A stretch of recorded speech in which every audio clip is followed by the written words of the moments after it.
Jadi di sini kami akan melaksanakan wawancara UMKM, tugas manajemen keuangan perusahaan yang diampu oleh Ibu Baby. Pada kesempatan kali ini kami akan mewawancarai UMKM di sekitaran USU di depan pintu 4, yaitu usaha ayam penyet.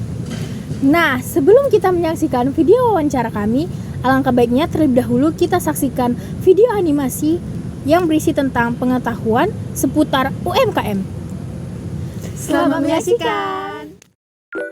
Halo teman-teman, sebelum kita menyaksikan video wawancaranya, mari simak video animasi yang berisikan informasi seputar UMKM. Sebelum itu, saya ingin menyampaikan beberapa topik yang akan kita bahas pada video kali ini, yaitu yang pertama, pengertian dari UMKM itu sendiri. Yang kedua, 3 kategori UMKM, yaitu usaha mikro, usaha kecil, dan usaha menengah.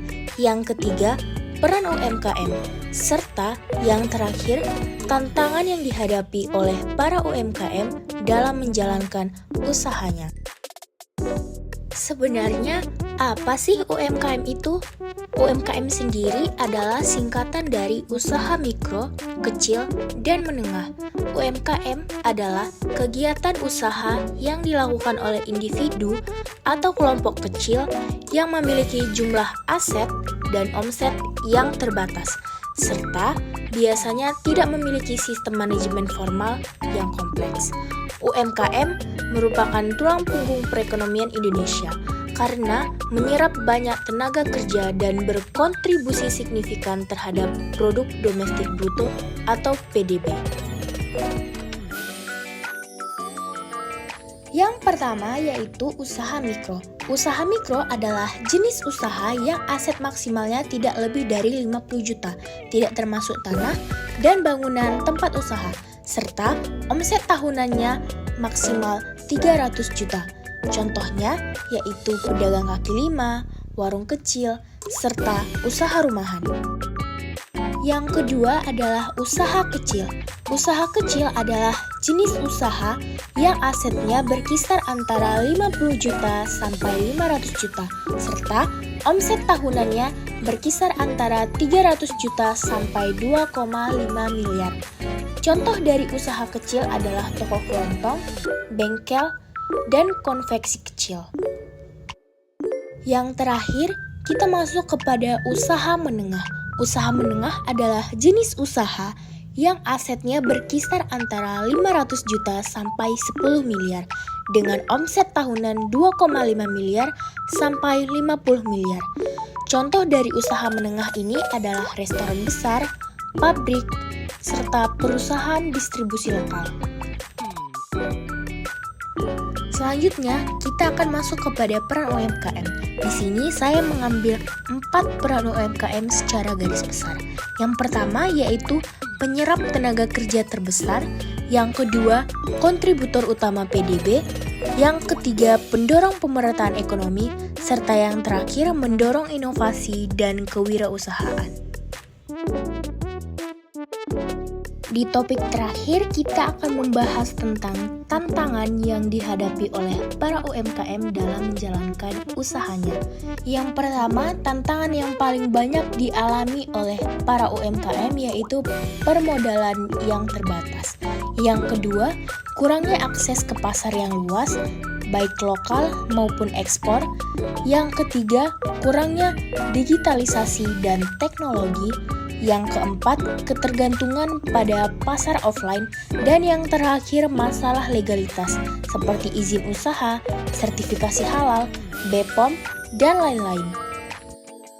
Oke teman-teman, tadi kita sudah mendengarkan tentang pengertian UMKM, 3 kategori UMKM, peran UMKM, serta tantangan yang dihadapi oleh para UMKM. Sekian video dari saya, semoga apa yang saya sampaikan tadi dapat menambah wawasan dan pengetahuan teman-teman sekalian. Terima kasih. Izin Kak mau bertanya, sejak kapan Kakak mulai berjualan ayam geprek ini? Kalau ini baru sih, kalau di sana baru lama, 3 tahun. Di sampingnya tuh kalau itu. Terus apa alasan Kakak memilih untuk berjualan ayam ini? Apakah karena melihat peluang keuntungan karena ada mahasiswa USU atau meneruskan usaha orang tua? Kerja untuk diri sendiri sih. Diri sendiri. Yang pertanyaan kedua itu, berapa modal dan keuntungan per hari dari berjualan ayam ini, Kak? Sekarang 900 karena ini baru kan, kadang 1.800.000 lah paling banyak. Setelah lama berjualan, menurut kakak atau sekira-kiranya berapa porsi yang laku dalam satu hari? Ada 70. Dalam 70 itu sekarang lakunya sama kalau penjualannya ayam sama telur minimal dapat kadang 800, 700. Memang ayamnya juga kalau laku dapat untungnya 800.000. Baik, pertanyaan selanjutnya, adakah bahan-bahan tertentu, bahan-bahan yang digunakan untuk membuat ayam penyet ini yang dapat digunakan dalam jangka panjang? Kol, timun, terong. Dalam penjualan setiap hari, kira-kira pembiayaan via apa yang paling sering digunakan oleh pelanggan? Kris atau cash? Cash. Kalau terus enggak. Oh, kris nggak? Oke, pertanyaan selanjutnya. Menurut perkiraan kakak, berapa kira-kira kerugian yang kakak alami jika pelanggan sepi? Kerugian paling banyak kan kalau laku lah, paling kalau sepi kan 200, 300 itu paling sepi. Karena Jadi ini misalnya itu paling sepi, kalau Iya, misalnya paling ramai itu berapa kira-kira? paling banyak